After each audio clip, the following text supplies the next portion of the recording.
हनुमान जी का जन्म त्रेता युग में अंजना एक नारी वानर के पुत्र के रूप में हुआ था। अंजना असल में पुंजिकस्थला नाम की एक अप्सरा थी, मगर एक शाप के कारण उन्हें नारी वानर के रूप में धरती पे जन्म लेना पड़ा।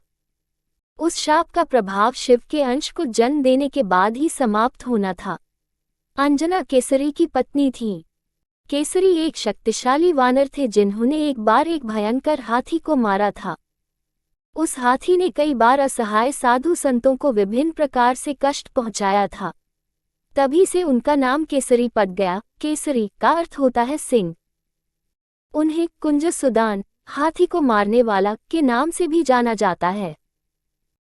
केसरी के संग में अंजना ने भगवान शिव की बहुत कठोर तपस्या की, जिसके फलस्वरूप अंजना ने हनुमान शिव के अंश को जन्म दिया।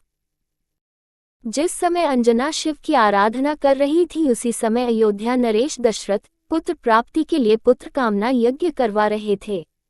फलस्वरूप उन्हें एक दिव्य फल प्राप्त हुआ, जिसे उनकी रानियों ने बराबर हिस्सों में बांटकर ग्रहण किया। इसी के फलस्वरूप उन्हें राम, लक्ष्मण, भरत और शत्रुघ्न पुत्र रूप में प्राप्त हुए। विधि का विधान ही कहेंगे कि उस दिव्य फल का छोटा सा टुकड़ा एक चील काट के ले गई और उसी वन के ऊपर से उड़ते हुए, जहां अंजना और केसरी तपस्या कर रहे थे, चील के मुंह से वो टुकड़ा नीचे गिर गया। उस टुकड़े को पवन देव ने अपने प्रभाव से याचक बनी हुई अंजना के हाथों में गिरा दिया। ईश्वर का वरदान समझकर अंजना ने उसे ग्रहण कर लिया, जिसके फलस्वरूप उन्होंने पुत्र के रूप में हनुमान को जन्म दिया। अंजना के पुत्र होने के कारण ही हनुमान जी को अंजने नाम से भी जाना जाता है, जिसका अर्थ होता है अंजना द्वारा उत्पन्न।